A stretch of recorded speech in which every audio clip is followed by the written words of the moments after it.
Hello friends, स्वागत है आपका अपने चैनल ग्रेसफुल फार्मा में। तो हमारा सब्जेक्ट चल रहा था आपका मेडिसिनल केमिस्ट्री, जिसमें हम डिस्कस कर रहे थे आपके H2 एंटागोनिस्ट को।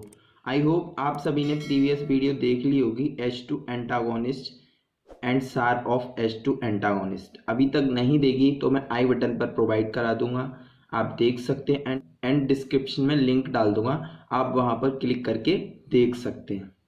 वीडियो को पूरा देखें, क्योंकि आपकी जो H2 एंटागोनिस्ट है इसमें बेसिकली आपकी 3 ही ड्रग्स आती हैं जो कि इम्पोर्टेंट हैं। तो प्लीज़ वीडियो को थोड़ा पेशेंट बना के लास्ट तक देखें। अब हम स्टार्ट करते हैं H2 एंटागोनिस्ट। तो जैसा कि H2 एंटागोनिस्ट की हमने प्रीवियस लेक्चर में देख ही लिया था कि उसे हम एंटी सीक्रेटरी बोलते हैं, क्योंकि वो हमारी जो HCl का सीक्रेशन होता है हमारे स्टमक में, वो उसे रिड्यूस करता है, उसे कम करता है। तो अब हम देखते हैं H2 एंटागोनिस्ट। मैंने थोड़ा बहुत लिख दिया है जिससे कि आपको थोड़ा और याद आ जाए। तो H2 एंटागोनिस्ट क्या होता है? They can reduce the production of stomach acid. तो हमने अभी बोला कि स्टमक में जो हमारा एसिड का सीक्रेशन होता है, प्रोडक्शन होता है, एसिड बनता है हमारे स्टमक में, उसे रिड्यूस करता है आपका H2 एंटागोनिस्ट। मतलब H2 histamine receptor found in parental, जो आपकी H2 हिस्टामिन रिसेप्टर्स होते हैं ये आपके पेरेंटल सेल में प्रेजेंट होते हैं। आई होप आप सभी ने प्रीवियस लेक्चर देख लिया होगा, तभी आपको पता चलेगा कि पेरेंटल सेल कैसी होते हैं। देखो ये पेरेंटल सेल का है। अगर आपने नहीं देखा प्रीवियस वाला लेक्चर तो प्लीज़ मैं बोल रहा हूँ अभी भी जाके देख लो, तभी आपको ये अच्छी तरह से थोड़ा बहुत समझ में आएगा। ये आपका पेरेंटल सेल का स्ट्रक्चर है। इसी के अंदर आपके क्या होते हैं? H2 हिस्टामिन रिसेप्टर्स प्रेजेंट होते हैं। आप देखो ये रहे आपके H2 histamine receptors. Cell of gastric mucosa, जो इनकी सेल्स होती है गैस्ट्रिक म्यूकोसा, इनकी जो प्रेजेंट होती है गैस्ट्रिक म्यूकोसा लेयर में प्रेजेंट होते हैं। Thus they use in gastric reflex diseases. इनका यूज बेसिकली आपके गैस्ट्रिक रिफ्लेक्स डिजीजेस में, GRD में यूज होता है इनका। अब स्टडी ऑफ इंडिविजुअल ड्रग्स। अब इनकी ड्रग्स के बारे में देखते हैं। बेसिकली इनकी 3 ड्रग हैं, रेनिटिडीन, फॉर्मेटिडीन एंड सेमेटिडीन। पहली ड्रग को डिस्कस करते हैं।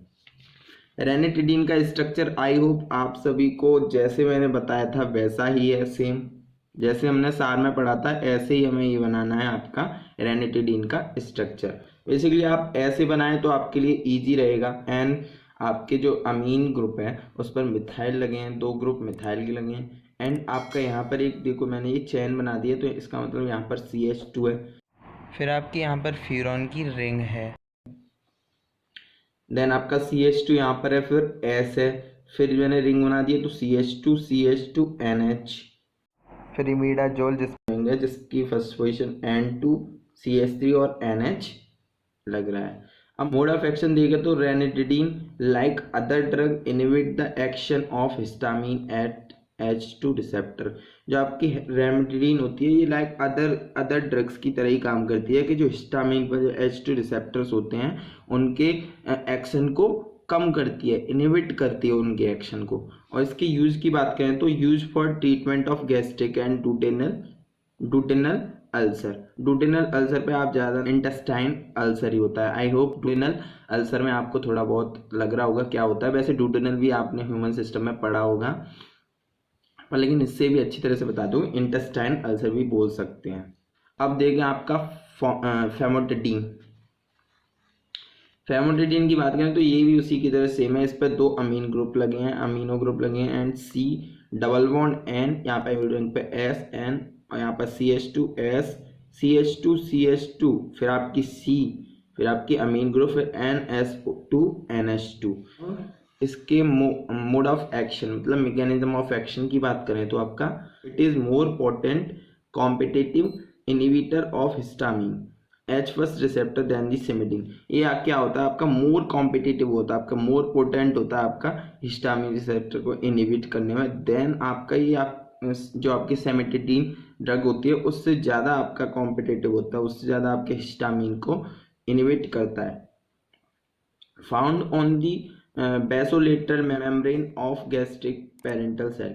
ये कहाँ पर प्रेजेंट होता है आपका? ये बेसिकली जो बेसोलेटरल मेम्ब्रेन होती है आपके गैस्ट्रिक पेरेंटल सेल्स के ऊपर, ये उस जगह प्रेजेंट होता है। इसके यूज की बात करें तो treatment of gastric and intestinal ulcer.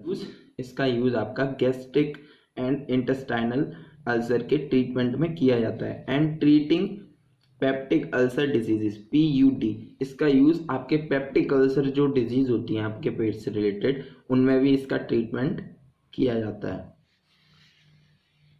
अब देखते हैं आपका ये मोस्ट इम्पोर्टेंट है। तो सिमेटिडीन देखें तो आपका ये बेसिकली ऐसा स्ट्रक्चर होता है, CH सिंगल बॉन्ड एंड या आपके डबल बॉन्ड होते हैं, तो CH और CH3NH अमीन ग्रुप लगाए, ठीक है, याद रखा है इसे। एंड आपका NCH2, अगर आपकी ये सारी चीज़ें नहीं लिखनी तो चेन में भी आप लिख सकते थे ऐसे, बस यहाँ पर बॉन्ड बनाना था, फिर N फिर बॉन्ड ऐसे करके ऐसे ऐसे, तो आपके लिए इजी हो जाता, पर ऐसे भी ठीक है, हमने ऐसे लिख दिया है।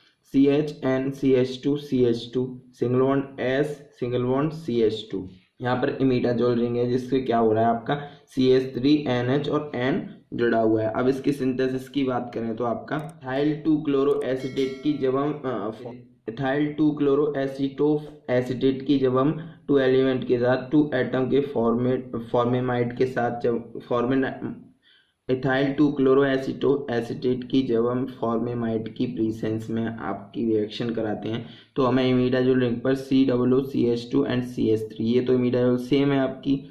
अब यहाँ पर क्या मिल जाता है हमें CO, मतलब ये वाला पूरा मिल जाता है COOC2H5। जब इसका रिडक्शन कराते हैं LiAlH4 की प्रीसेंस में रिडक्शन कराते हैं तो क्या मिलता है, सेम देखो इसी की तरह, सेम इसी की तरह, ये थोड़ा बहुत टेढ़ा मेढ़ा हो जाता है, कुछ नहीं होता, ये दोनों सेम ही होते हैं, 5 ही इसमें मेंबर रिंग है आपकी। सो इसमें देखो ये दोनों सेम है, CH3 है, NH है, NH किया है तो इसने क्या किया, CH2OH, यहाँ पर आपका CH2OH आ गया C। जब हम इसकी रिएक्शन आपके यहाँ पर जैसे मैंने सिंपल में लिख दिया, आपको बहुत सारे में मिलेगा HSCH2CH2NH2। जब इसका कराते हैं तो हम रिएक्शन आपका HCl की प्रीसेंस में, तो क्या मिलता है हमें, ये सेम इसी की तरह है, देखो NHCH3, तो बस हमें ये HS हटा के आपका ये सिंगल बॉन्ड लगाना है CH2S, फिर ये सेम ऐसा का ऐसा ही कर देंगे। SH3C सिंगल बॉन्ड, इसकी प्रीसेंस में आपको डाईमिथाइल थायोअमीनो कार्बोनेट की प्रीसेंस में आपको जब रिएक्शन करानी है तो आपको सेम ऐसा ही मिलेगा, देखो ये दोनों सेम है, CH3NHN, फिर ये सिंगल बॉन्ड ये सेम है यहाँ तक NH, बस आपको फिर इतना इतना क्या करना है, इधर लगा देना है N, जो अमीन ग्रुप है आपका यहाँ पर, उससे जब आप किसी को अटैच करेंगे तो एक वैलेंसी आपकी कम होगी, तो आपने जब यहाँ पर ये वाला ग्रुप लगाया तो आपके अमीन ग्रुप के साथ ये जुड़ गया, और इसकी हमने मिथाइल अमीन के साथ जब रिएक्शन कराते हैं, मिथाइल अमीन के साथ रिएक्शन कराते हैं इसकी, तो हमें क्या मिलता है, सेमेटिडीन मिलता है, मतलब कि आपका ये वाला फॉर्मूला मिल जाता है। अब इसके मोड ऑफ एक्शन की बात करें तो मैकेनिज्म ऑफ एक्शन भी बोलते हैं मोड ऑफ एक्शन को।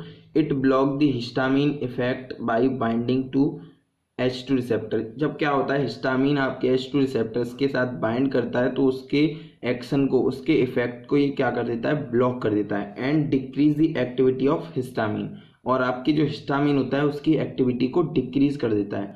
अब इसके यूज की बात करें तो use in treatment of gastric and intestine ulcer. अगर आपके H2 एंटागोनिस्ट की कोई भी ड्रग आपके एग्जाम में आती है तो आपको ये यूज तो आपको याद करना ही करना है, क्योंकि ये ड्रग्स होती हैं ये आपके गैस्ट्रिक मतलब स्टमक में गैस्ट्रिक एंड इंटेस्टाइनल में यूज होती हैं, तो ये आपके हर ड्रग में लिखना है इस H2 एंटागोनिस्ट की ड्रग्स में। सेकेंड देखें तो use for treating heart burn, जब आपका हार्ट बर्न करने लगता है तो उसके ट्रीटमेंट में भी आपका सेमेटिडीन का यूज होता है।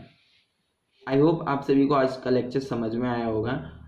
अब हमारा नेक्स्ट लेक्चर आएगा gastric proton pump, so please like करें, शेयर करें एंड सब्सक्राइब करें एंड बेल आइकन को प्रेस करें। Thank you, stay safe, good bye.